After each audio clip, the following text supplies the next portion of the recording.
benign and malignant obstructions of the foregut. And he will be doing this via video, so we can turn on his video, and then after this, we will be doing lunch from 1 to 1:30, and then we'll be resuming our live cases at 1:30. So we can show his video now. Thanks.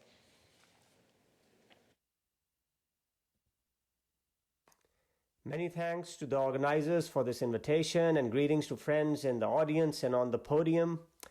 My task is to cover the topic of endoluminal stenting for benign and malignant foregut strictures. These are my disclosures. So in the next 15 to 20 minutes, we are going to learn about all the high impact literature update on the topic of foregut stricture management by stents. We will be covering the esophagus, stomach, and duodenum as part of the foregut. For strictures, we will divide the presentation into benign and malignant disease. And for covering everyone in the audience, I'll give a quick history and update on stents used in foregut. Traditionally speaking, the only stent available to us was the uncovered metallic stent used exclusively in malignant disease. However, with the availability of the fully covered and the partially covered stents, now we have these metal stents that can be used in malignant and benign disease. To give an overview of the stents, the most commonly used stents are the fully covered through the scope metal stents. They come in varying length from 6 centimeters to 15 centimeters and a varying diameter from 10 millimeters to 20 millimeters, so a really good range. What is new is the use of lumen opposing metal stents, which are also covered, placed also through the scope, but are quite unique, and they have expanded our options for use for strictures in the foregut. Partially covered stents, of course, are used very commonly, just like the fully covered metal stents, and are placed through the scope, and some physicians prefer these over the fully covered stents as they may migrate less. Uncovered through the scope metal stents were the oldest ones that are still the main stent that is used for malignant foregut strictures. They come in various sizes, they don't migrate, and can easily be placed through the scope. Initially, covered metal stents were only placed over a wire, and they could not be placed through the scope. These used to be slightly bigger diameter, but their use is decreasing. What is new, though, is a dedicated stent fixation clip and the ability to suture stents to prevent migration. And why did we need these? Because covered and partially covered stents migrate, especially when used in benign disease. So what are the usual etiologies for a benign foregut stricture? In the esophagus, it can be a peptic stricture, there can be anastomotic strictures. In the stomach and the duodenum, there could be NSAID-related strictures. And we should also remember the non-anastomotic post-surgical strictures, like in sleeve gastrectomy. Here is a representative patient, 40-year-old male with peptic stricture, failed balloon dilations or refractory to balloon dilations. Kenalog was also injected, is taking PPI-BID. We go ahead, place a wire. Over the wire, we place a fully covered metal stent. The stent deploys really well, fairly easy, short, quick procedure. The patient does very well and is very, very grateful. However, 2 weeks later, we get a phone call that he has recurrent dysphagia. Those of you who have placed these stents know what happened. The stent migrated. This is the most important issue with the stents used for benign foregut strictures. So, what's the literature update on this topic? Our colleagues from Cedars-Sinai studied the frequency of stent migration when there was no stent fixation performed, or if suturing was performed, or if a stent fix was placed. Most of the patients had benign disease, and the migration rate was significantly lower when comparing stent fix and suturing to no fixation up to 8 weeks. They shared this graph presentation where you can clearly see how the stent, if not fixed, represented by the blue bar, migrates much more frequently when compared to a stent that is sutured, represented by the gray bar, or affixed by the yellow bar. So the take-home points for management of benign foregut stricture with stents is that migration with the stents is pretty much the only major issue. These stents are safe. We have a lot of tools to fixate these stents now, and maybe the migration rate is decreasing from 30-40% to 10%. Partially covered stents are more flexible and may migrate less and are very useful for a certain type of benign strictures, whereas fully covered stents are easier to remove with less tissue ingrowth. So there are a lot of good options available. And speaking of options, what about the use of lumen-opposing metal stent in benign foregut strictures? Here is a case of a 75-year-old female who had pyloric and duodenal stricture due to non-steroidal anti-inflammatory drug use, which was treated with placement of a lumen-opposing metal stent. These are fairly easy to place. They are very gratifying. The patient had an excellent response and all her symptoms were resolved. A month later, she comes with no retained secretions, and we use the lumen-opposing metal stent to pass the scope to the duodenum so we can now dilate the duodenal stricture. I really like this video because for our advanced endoscopists, it shows a really very useful technique where when we remove these lumen-opposing metal stents, or even any esophageal fully covered metal stent, one should remember that you can actually reconstrain these fully covered stents with the help of a rat tooth forceps in the channel of a therapeutic scope, which is a really good technique to know to deploy stents in difficult places. So, what's the latest as regards the use of lumen-opposing metal stents in benign foregut strictures? Barron et al. Presented a meta-analysis and a systematic review on the use of lumen-opposing metal stents in the treatment of benign gastrointestinal strictures. This involved 12 studies, about 277 patients. The technical success was very high, reaching nearly 98%, and the clinical success up to 83%. Again, the most common adverse event is migration, but lower percentage compared to the usual stents of about 10%.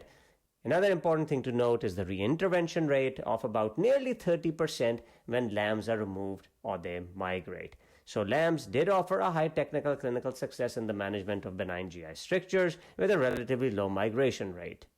Similar findings were reported in the publication in Annals of Gastroenterology this year by Adler et al., where they looked at the use of lumen-opposing metal stents for benign intraluminal strictures.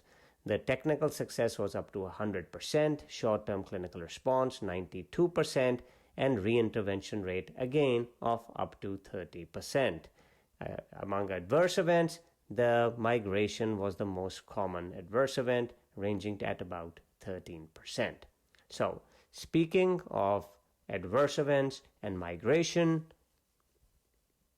here we share a case of lumen-opposing metal stent getting completely epithelialized as an adverse event when used for a benign stricture in a 50-year-old patient with Down syndrome. There you can see a pinhole stricture in the mid-esophagus. A lumen-opposing metal stent is placed. Patient's symptoms resolve completely.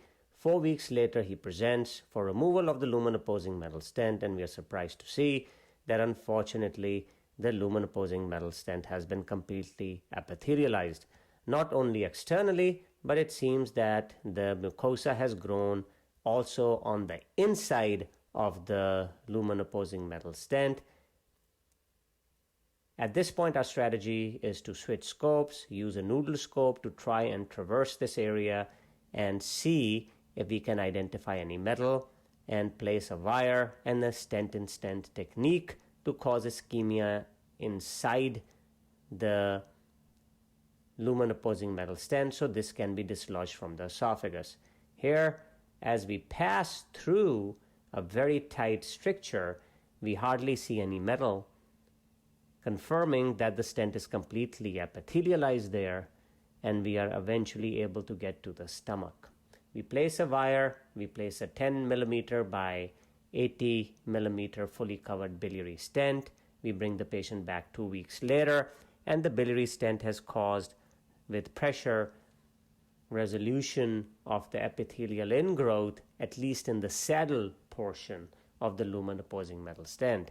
Next, we dilate and using a rat-toothed forceps are able to grab the phalange of the lumen opposing metal stent in its distal aspect under fluoroscopy, confirming that what we were grabbing is the lumen opposing metal stent. So, for adverse events, using fully covered metal stents in benign foregut strictures, we have to remember migration and a potential of epithelialization. My thoughts for the use of LAMs in benign foregut stricture is that they are a welcome and a great addition to our stent options. They migrate less, they have a really good large diameter, and a longer option is now becoming available. They can pretty much remodel the track, and the clinical success is very, very high. However, we need to remember recurrences do occur after they are removed. In certain cases, these can actually be the destination therapy. Many times, their use definitely is increasing, and the stent in stent technique, as we demonstrated, works with LAMs as well.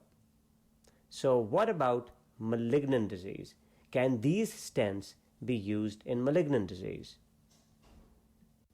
So first, let's review what are the common malignant strictures as regards foregut.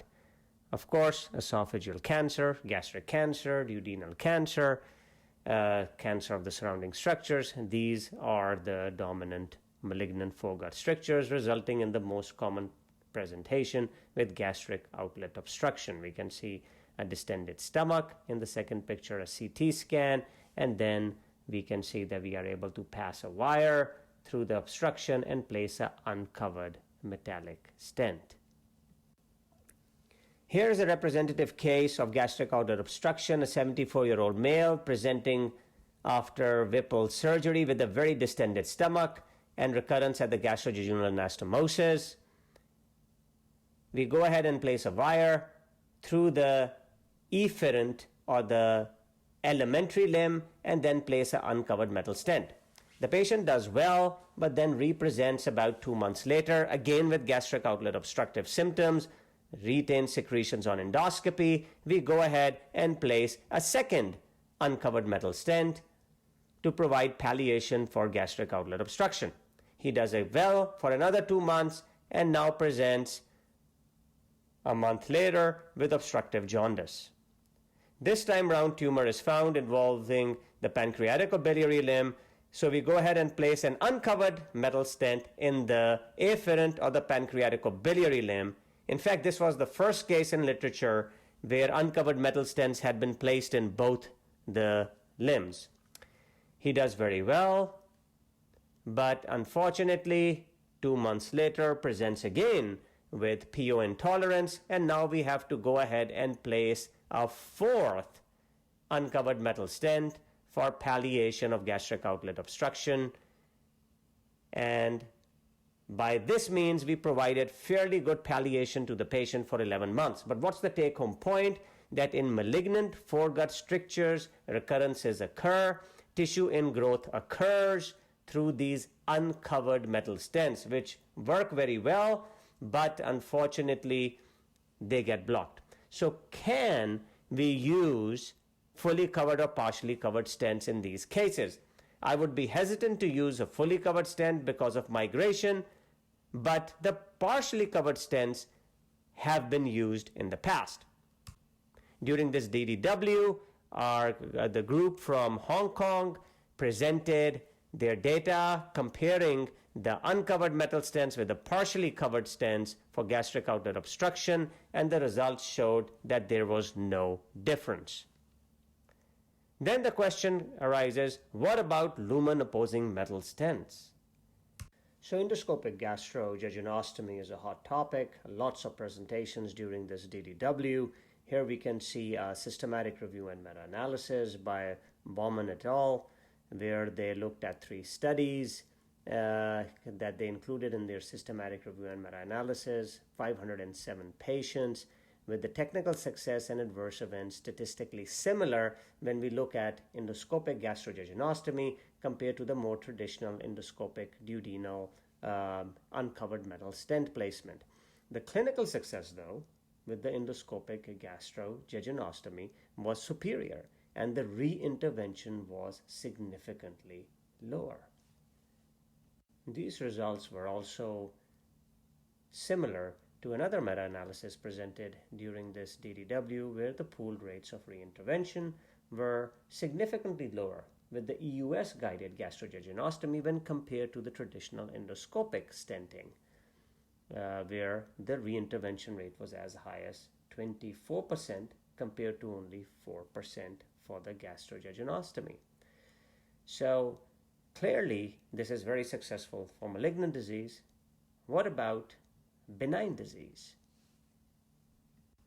This was studied by Kahela et al. And presented at DDW, where they showed that endoscopic gastrojejunostomy, when done in benign disease, was fairly similar to malignant disease when it comes to clinical success, technical success, etc. However, there were some higher adverse events that the authors thought were due to altered anatomy that comes with benign disease.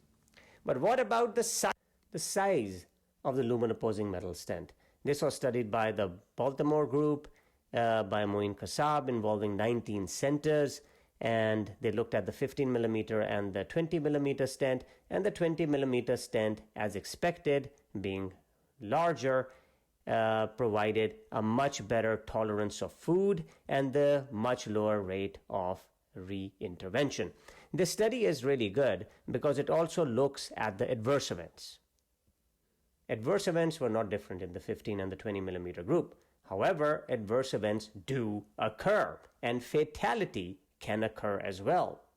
Sometimes we also need surgical intervention, and these are likely due to the mal-deployment of the stent. So how common is the mal-deployment? This was a very important study presented by Moin Kassab during this DDW. They gathered up the data from 15 tertiary care centers, and these are expert centers, and the stent misdeployment by these experts is occurring up to 10% of the time. The take-home message is that endoscopy by itself can salvage the situation more than 80% of the time, so you do not need surgical backup every time mal-deployment occurs. However, there is about 10% of the times that if the mal-deployment occurred, you may need surgical backup. So what are my thoughts about endoscopic gastrojejunostomy? This clearly has higher rate of adverse events than duodenal stenting, even fatality being possible. However, we cannot ignore that this has a significantly better clinical success and palliation for the patient. It appears that the 20 millimeter stent is better, and re-intervention in these stents is much simpler.